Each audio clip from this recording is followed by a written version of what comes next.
Friends, आज हमें पढ़ना है संविधान। और संविधान के अंतर्गत हमें पढ़ना है प्रस्तावना। अगर यहाँ पर हम बात करें कि भारतीय संविधान में जो एक टॉपिक आता है आपका प्रस्तावना। प्रस्तावना भारतीय संविधान का एक महत्वपूर्ण अंग माना जाता है और इतना महत्वपूर्ण अंग माना जाता है जिसमें अब परिवर्तन करने के लिए संविधान में संशोधन की आवश्यकता पड़ती है। तो प्रस्तावना एक महत्वपूर्ण बिंदु है और प्रस्तावना भारतीय संविधान का कितना इम्पोर्टेंस रखता है, अगर हम इस रेफरेंस पे बात करें तो कुछ विशेष विद्वानों ने इस प्रस्तावना के संदर्भ में अलग अलग तर्क प्रस्तुत किए हैं। यानी कि एक तरीके से इसका नाउनिफिकेशन, संख्याकरण किया गया है। प्रस्तावना हमारे संविधान में क्या होता है, तो उसके संदर्भ में अगर बात की जाए तो एक प्रसिद्ध न्यायविद थे जिनका नाम था नाना पालकीवाला। नाना पालकीवाला ने इस प्रस्तावना के संदर्भ में अपना एक तर्क प्रस्तुत किया था और उन्होंने इस प्रस्तावना को ये कहते हुए कहा जो ये प्रस्तावना है, ये प्रस्तावना भारतीय संविधान का परिचय पत्र। नाना पालकीवाला ने प्रस्तावना को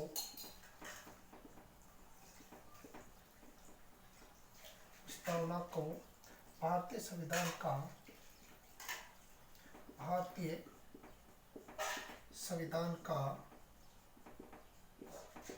परिचय पत्र कहा। तो इस तरीके से अगर हमें भारतीय संविधान को समझना है तो उस रेफरेंस में हमारे लिए महत्वपूर्ण होता है कि हम प्रस्तावना को समझें। और कैसे आप प्रस्तावना को समझ के पूरे संविधान को समझ सकते हो, वो यहाँ पर अभी हम देखेंगे। तो नाना पालकीवाला प्रस्तावना को भारतीय संविधान का परिचय पत्र कहते हैं। उसके अलावा एक विद्वान और एक स्वतंत्रता सेनानी, और जिन्हें आप संविधान निर्माता भी कह सकते हो, जिनका नाम था सर अल्लादी कृष्णास्वामी अय्यर। सर अल्लादी कृष्णस्वामी अय्यर जो कि संविधान सभा में बनाई गई प्रारूप समिति के एक सदस्य थे और इनके द्वारा इस प्रस्तावना के संदर्भ में कहा गया कि प्रस्तावना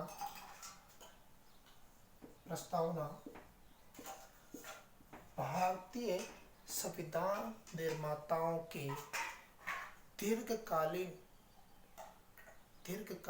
सपनों का स्वरूप है। इसे प्रस्तावना को दीर्घकालीन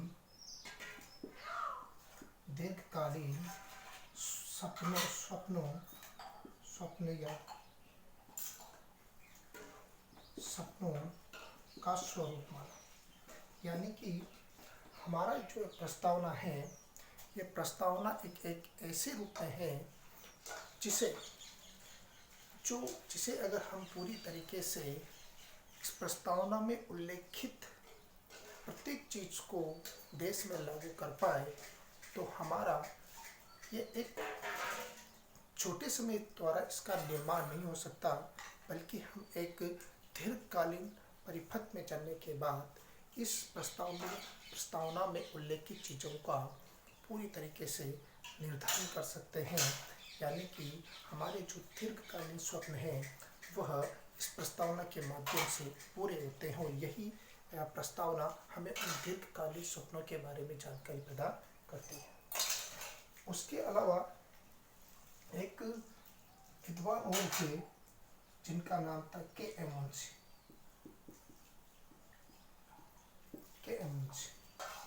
कन्हैयालाल माणिकलाल मुंशी, जिनका राजस्थान के संदर्भ में महत्वपूर्ण माना जाता है। कन्हैयालाल माणिकलाल मुंशी आपके उदयपुर में प्रधानमंत्री के रूप में रहे और राजस्थान से ही संविधान सभा में जाते हैं। संविधान सभा में इनका एक महत्वपूर्ण स्थान था और ये कहा जाता है कि इन्होंने संविधान सभा की जो प्रारूप समिति थी उस प्रारूप समिति के रूप में भी इन्होंने कार्य किया। और के मुंशी ने इस प्रस्तावना के संदर्भ में कहा कि जो ये प्रस्तावना जो भारतीय संविधान का भविष्य पर, यानी कि भारतीय व्यवस्था का भविष्य पर है। प्रस्तावना भारत का भविष्य फल है। प्रस्तावना भारत का भविष्य फल है, या फिर आप इसे कुंडली भी कह सकते हो।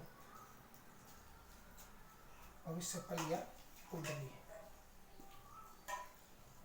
तो अगर यहाँ पर एक क्वेश्चन आए कि किसने प्रस्तावना को भारतीय संविधान की कुंडली कहा, कुंडली या भविष्य फल, तो के.एम. मुंशी द्वारा कहा जाता है। के.एम. मुंशी के बाद इसमें एक नाम आता है, पहला अर्नेस्ट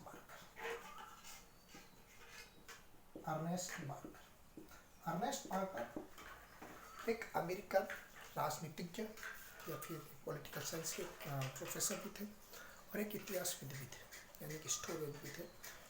उन्होंने भारतीय संविधान का बड़ा अध्ययन किया और भारतीय संविधान का अध्ययन करने के बाद उन्होंने प्रस्तावना के संदर्भ में कहा कि प्रस्तावना भारतीय संविधान का कुंजी नोट है। अर्नेस्ट मार्कर ने प्रस्तावना को भारतीय संविधान का कुंजी नोट कहा। कुंजी नोट मतलब एक शॉर्ट नोटबुक। अगर आप किसी चीज़ को डिटेल को एक पेज पे एक छोटी सी कागज़ पर ऑब्जर्व कर देते हो या उसे स्पष्ट कर देते हो तो एक तरीके से कुंजी नोट होता है। तो इसी तरीके से आपके संविधान का पूरा जो सार है वह आपके इस प्रस्तावना में। इसी वजह से अर्नेस्ट मार्कर ने प्रस्तावना को भारतीय संविधान का कुंजी नोट कहा। उसी संदर्भ में आगे अगर हम बात करें तो दो व्यक्ति आते हैं। एक तो आते हैं ठाकुरी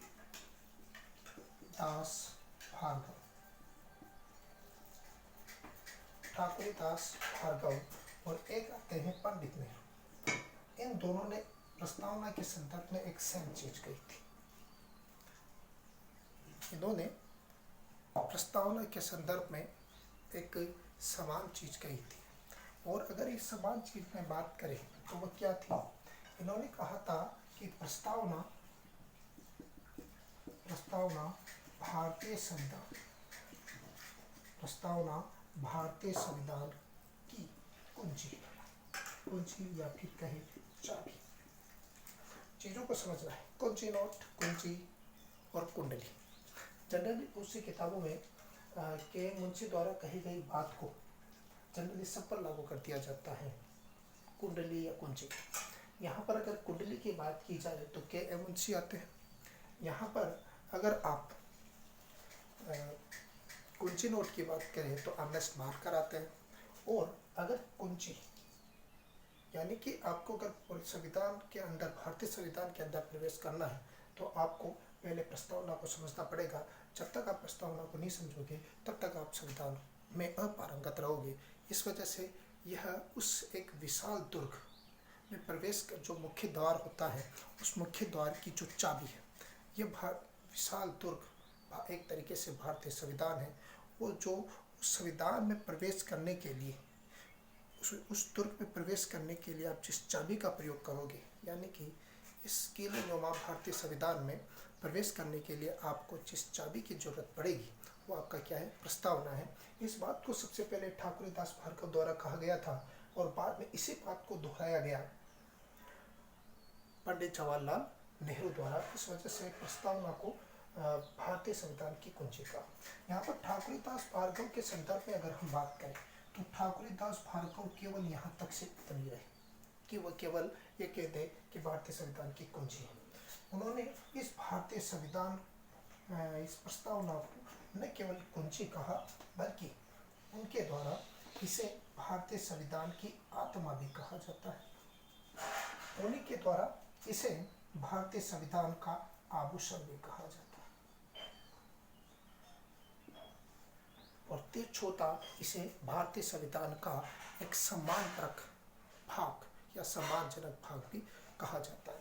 तो ठाकुरदास भार्गव पंडित जवाहरलाल नेहरू में एक सिमिलरिटी जो है यहाँ पर, वह सिमिलरिटी यह है कि इन दोनों ने प्रस्तावना को भारतीय संविधान की कुंजी कहा।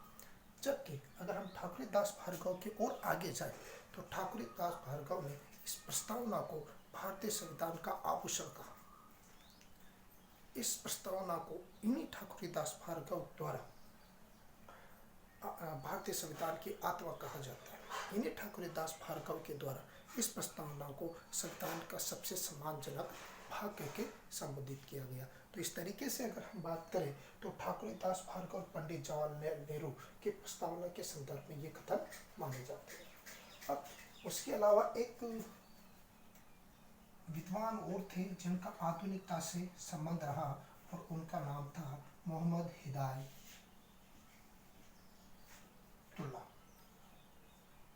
मोहम्मद हिदायतुल्लाह जाना पहचाना नाम। मोहम्मद हिदायतुल्लाह वर्तमान की भारतीय राजनीति के संदर्भ में इनका एक जाना पहचाना नाम माना जाता है।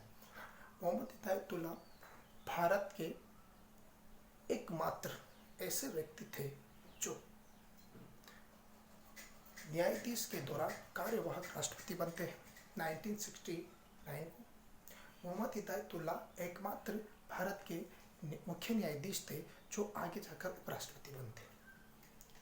तो इस तरीके से अगर हम बात करें तो एकमात्र भारत का मुख्य न्यायाधीश जो आगे जाकर भारत का कार्यवाहक राष्ट्रपति बनता है तो उसमें मोहम्मद हिदायतुल्लाह माना जाता है। और उसके अलावा अगर एकमात्र न्यायाधीश जो भारत के उपराष्ट्रपति बने मोहम्मद हिदायतुल्लाह माना जाता है। मोहम्मद हिदायतुल्लाह ने इस प्रस्तावना के संदर्भ में जो बात कही है वह ये कि ये जो प्रस्तावना है यह अमेरिका के घोषणा पत्र के समान। प्रस्तावना भारतीय संविधान की जो ये प्रस्तावना है अमेरिकी घोषणा पत्र के समान। तो यह वह विद्वान है जिन्होंने इस प्रस्तावना के सतनाम में कुछ महत्वपूर्ण कथन कहे हैं। अगर हम बात करें नाना पाल ने इस प्रस्तावना को भारतीय संविधान का परिचय पत्र कहा। सर अल्लादी कृष्ण स्वामी अय्यर जिन्होंने इस प्रस्तावना को दीर्घकालीन स्वप्नों का रूप कहा। आगे के एम मुंशी पर अगर हम जाए तो के एम मुंशी ने इस प्रस्तावना को भारतीय संविधान का भविष्य पल या कुंडली कहा। क्वेश्चन जनरली यहाँ से जो पुटअप होता है कि कौन से विद्वान ने प्रस्तावना को भारतीय संविधान की कुंडली या भविष्य पल कहा, या फिर यहाँ पर अगर कुंडली ना आए तो जन्म पत्र भी आ सकती है। तो के मुंशी द्वारा कहा जाता है। अर्नेस्ट बार्कर ने प्रस्तावना को भारतीय संविधान का कुंजी नोट कहा। उसी के संदर्भ में हम जब आगे जाते हैं तो ठाकुरदास भार्गव और पंडित जवाहरलाल नेहरू द्वारा इस प्रस्तावना को भारतीय संविधान की कुंजी या चाबी कहा जाता है और इसे आत्मा या आभूषण कहकर भी संबोधित किया गया। और मोहम्मद हिदायतुल्लाह जिन्होंने इस प्रस्तावना की तुलना अमेरिका के घोषणा पत्र द्वारा की जाती है। तो इस तरीके से हम ये समझ सकते हैं कि जो ये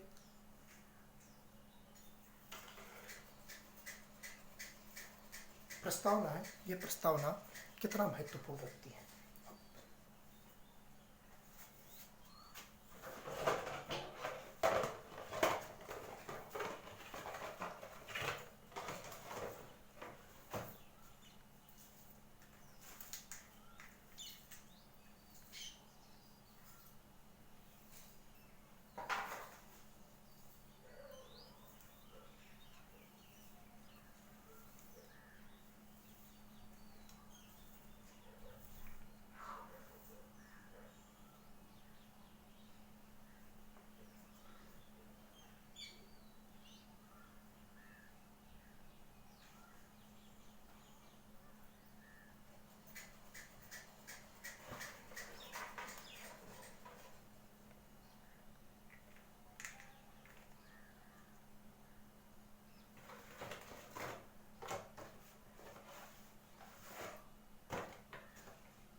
ये बात होगी थी अपनी प्रस्तावना, और इस प्रस्तावना के संदर्भ में कौन से विद्वान ने क्या बात कही है।